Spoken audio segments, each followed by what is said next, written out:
Hi, Miss Luby. So this is our project. Emily couldn't be here tonight, so we are doing two separate things. I'm gonna explain 6 of these, and then she's gonna explain 6, and we were just gonna piece the videos together. So I hope that this makes a little bit of sense. I'm sorry that you can't fully see this. I didn't have anyone to hold it up for me, but I hope you can kind of see where everything is. I will insert a picture at the end just to make sure that you can fully see everything.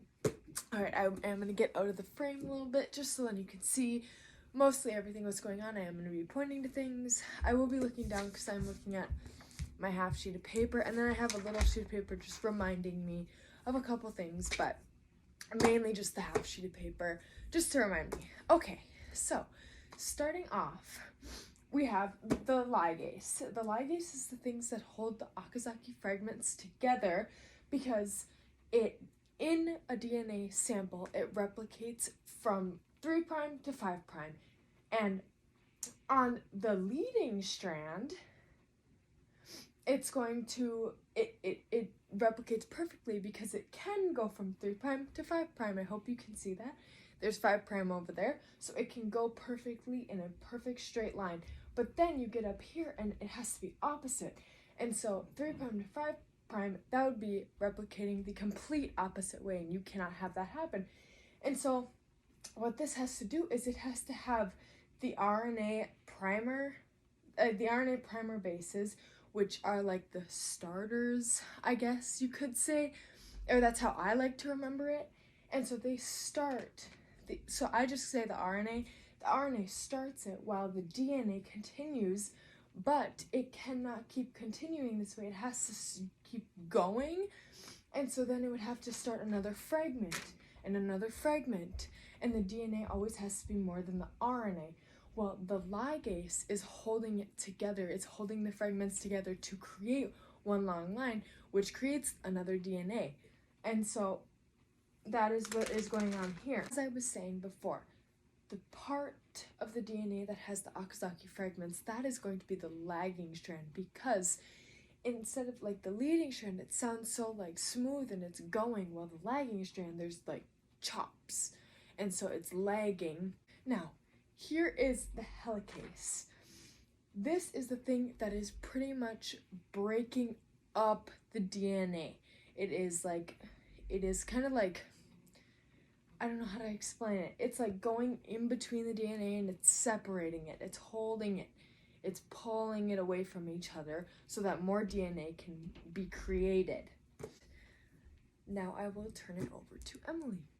Hi, Miss Luby. My apologies, but I was unable to get someone to hold the poster for me, so I'm just going to be demonstrating using my hands. So just to reiterate a little bit of what McKenna said, DNA replication is a semi-conservative process. So that means that these two antiparallel strands are separated using an enzyme called helicase. And they are separated into 2 strands, which is the lagging strand and the leading strand right here. And basically by doing this, it's just providing easier accessibility for nucleotide bonding, which can be seen here with the A and the T and the C and the G.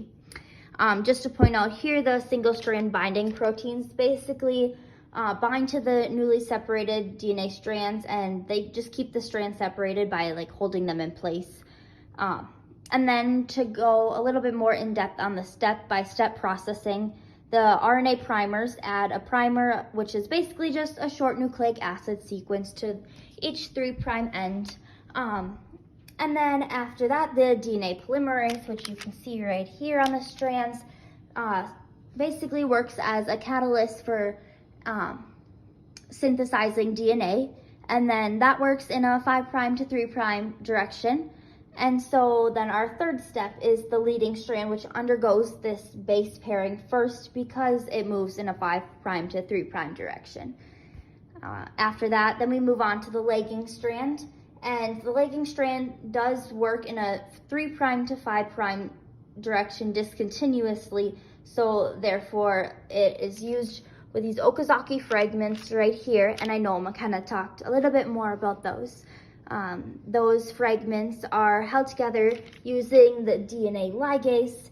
And that is basically a very rough outline of the processing. So in conclusion, We just learned that the opening of the double helix and the separating of the strands happens first, and then the priming of the DNA template. And then finally, the assembly of the new DNA finishes up the process of DNA replication. All right, thank you for listening.